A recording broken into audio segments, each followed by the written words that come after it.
tell me if this sounds remotely familiar. Your podcast is not making you any money yet, so naturally you think twice before investing in it.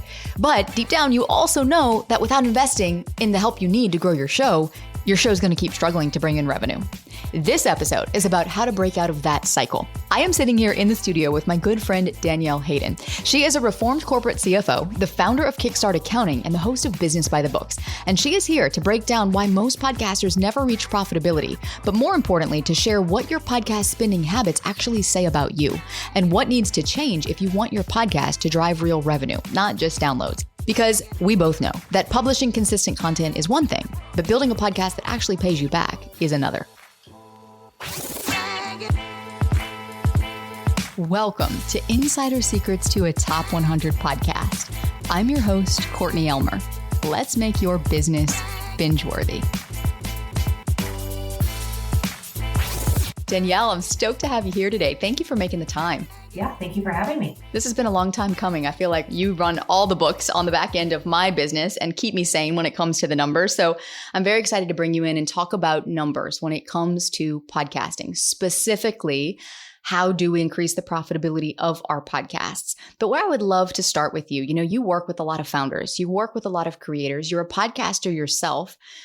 Let's start with some of the mistakes that you frequently see podcasters making when trying to turn their show into a business tool.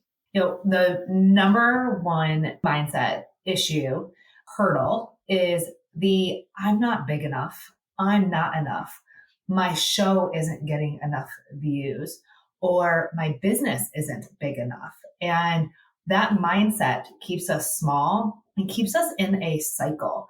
I am a big proponent of building the systems, tools, resources that I need to be the business owner I want to be next year. Like next year, in 5 years, who do I want to become, and who does that person have in their support system, and what do they need in order to create that vision? Yeah. That's such a different way to think about it, because so many of us were so mired down in the moment. What is immediate? What needs to be taken care of today? What email do I need to reply to today? What guest do I need to talk to on my podcast today? And so to think out like that can almost feel foreign when we're so in the moment of the day to day. And I talk to a lot of podcasters and a lot of business owners who the past year or so has been a tough year for them in business. And many of them who have been podcasting and they love the process of podcasting, but the podcast is not generating an ROI yet. And so speaking of mindset, let's continue on this thread because I think this is important. We need to unpack this first before we can get into the how-to and strategy and how can we monetize and all of these things. Do you think there is a cost associated with not thinking of your podcast like a business? Of course we do. I think that there is an element of, or there can be an element of ego in podcasting, where it feels really good when one of your clips or short form videos or your podcast, one episode goes viral.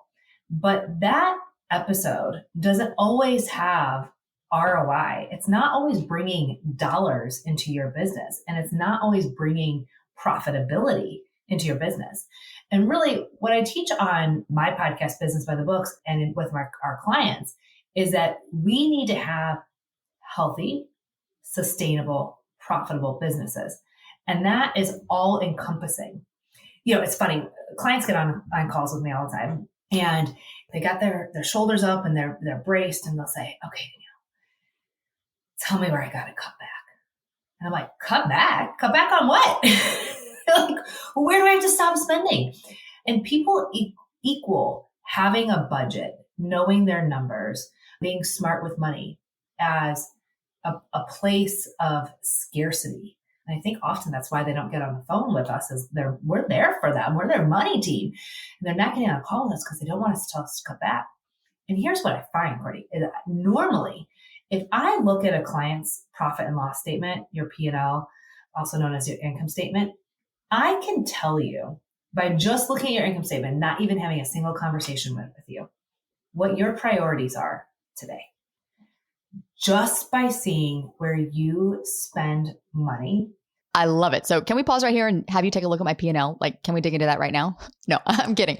But what I do want to ask you here is that when it comes to the podcast, okay, because a lot of podcasters, they either have a business behind the podcast, or many of them started the podcast because they want to turn it into an income stream. They want to essentially turn that podcast into a business. But Danielle, I see so many podcasters who hold back from investing in things like getting editing support, or let me go out and hire a coach or a consultant who can actually build me a growth strategy for my show so that I can grow it and generate ROI faster, because they're not making money yet with their podcast. So I'm curious to know, given what you've just shared, what do these kind of hesitations usually reveal about the way that someone is thinking about their show right now? It's the chicken and the egg. Chicken or the egg. We all have a money mindset story that we are bringing into business with us. It's really this unique experience because you grew up and you listen to your parents talk about money. You listen to your aunt, your uncle, your teacher, the coach's comments, right? We listen to all these experiences and stories. We show up into business. We don't get to leave all those personal experiences in our personal life and walk into business.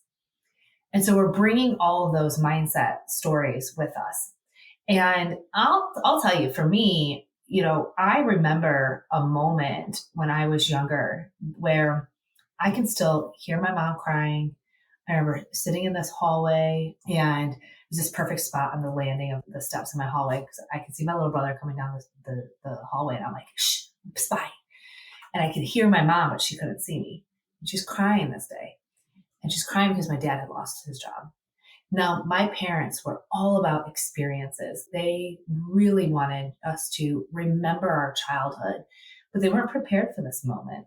And I carried the story with me into business. Now, each and every one of us, you have a similar story, right? Like, we all have a story that we're bringing into business with us. Now, we go to spend money and we think, well, what if happens? What if I'm not good enough? What if this never brings an ROI? And I remember facing that moment for myself, sitting at the dining room table at my old house. I was about a year and a half into business, and I needed to make a decision. Do I bring on this new marketing team member to bring in new revenue to my business? At the same time, I can't take on any more clients. I physically can't take on clients anymore at Kickstart. So I had to hire my first bookkeeper. I had to hire this team member in order to serve the clients, but I couldn't hire her without hiring a new team member to bring in the business. And the woman who I hired, she was actually the person who encouraged me to start guesting on other people's podcasts. And I eventually ended up hiring my first PR agency to start pitching me to be on other people's shows. But we all have to decide in that moment if we believe in ourselves, because we have to spend money in order to build the business to who we want to be today. You hit the nail, because the what ifs and the, oh, what if this doesn't work out, and the then what's, and the way that your brain tries to solve for problems in the future that haven't even happened yet, that are shaping how you're bringing yourself to the situations here in the present moment. And it's just fascinating how this shows up for us in all roles, but as podcast hosts especially and specifically. So what would you say then for someone who's like, okay, well, I'm in that moment right now, Danielle. I'm not making money from my podcast yet. So I don't know if it's worth investing in. I'm afraid that if I do invest in it, that maybe it will be, let's call it a waste of time, a waste of money, a waste of whatever it is. And, what if I fail? What if it doesn't work out? What advice would you give to them in that moment? What else is the podcast doing for you? I can share my own personal story for our podcast. We have our podcast Business by the Books, and we are on, I think, episode 220. We understand that for us, the podcast has become a resource. It is not our number one revenue generator. I know what is generating revenue for us. It is referrals, referral partners, and guesting on other people's podcasts. That's where our revenue comes in. But here's what my podcast does do for me. It gives me brand authority. When people land on my site, they can continue the relationship with me, and we can continue to walk through the journey together. It is a resource for my clients. So I am serving my clients through the podcast and giving them tools and resources every single week. And it's a training tool for my team members. So a lot of our clients ask very similar questions over and over again. And so we've created 220 episodes of common client questions that they have when they're looking at their numbers. And so my team can share this tool and resource with clients, not just so that they're not repeating themselves, but so that they can hear, this is how I feel about the finances. But look, my CEO, she also is validating how you feel. So I share all that just to say, what else is your podcast doing for you? And, if you're thinking about, whether or not you should have somebody edit your podcast, I had decided on day one, my podcast was not making me any money, that it was going to cost me more money for me to edit my own show because my time was worth more doing other tasks.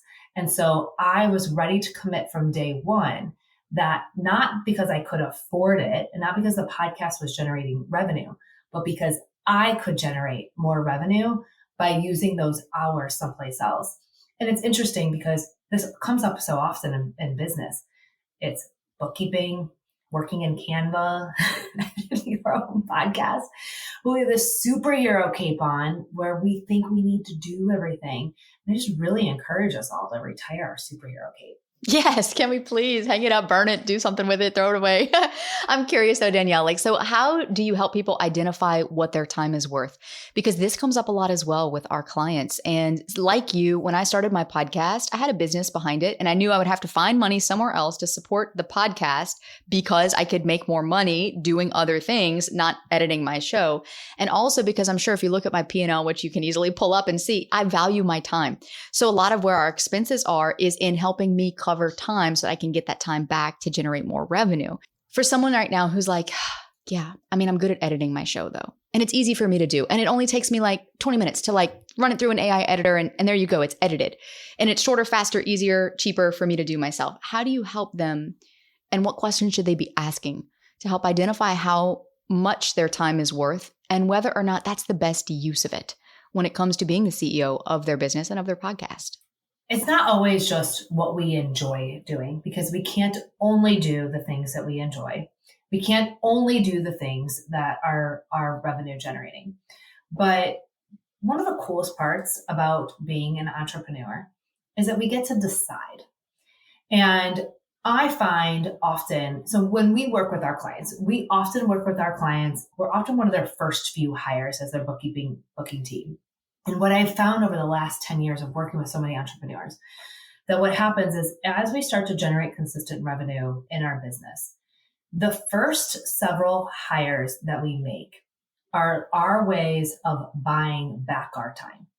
And so we normally see the outside services increase first because these are people who are experts at what they do. And these are your podcast editors and managers, your bookkeepers, attorneys, virtual assistants, operations managers.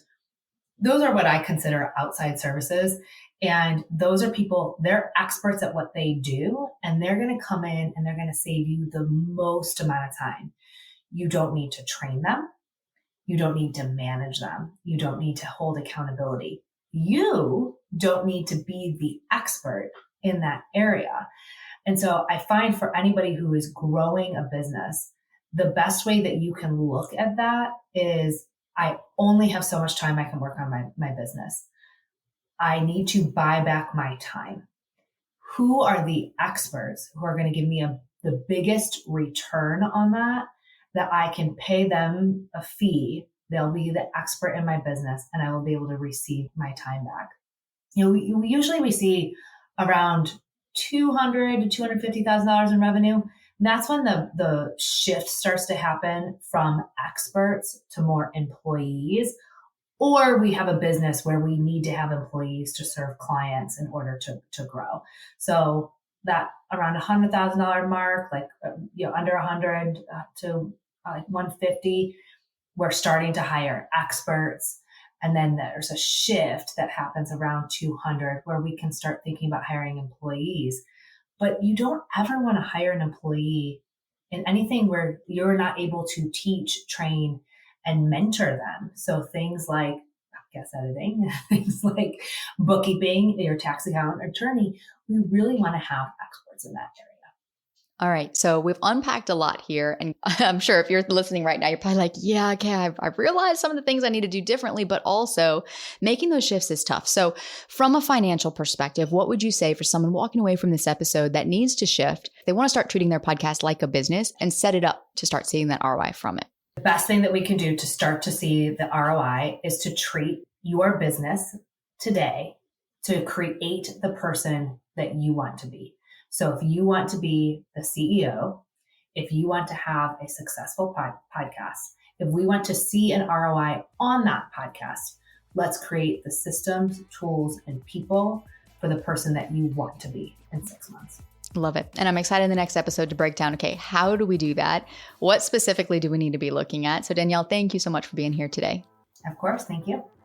And if this episode got your wheels turning in any way whatsoever, then stay right where you are, because in the next episode, Danielle is joining us back to break down the number side of podcast growth. So if you have ever wondered, how do I track conversions from my podcast? How do I tell if my podcast is actually sending leads and sales into my business? Or how do I know when it's time to start approaching sponsors? Or how do I know when it's time to outsource or start hiring help for my show? The next episode is going to literally hand you the strategy that you need that most podcasters struggle to figure out alone.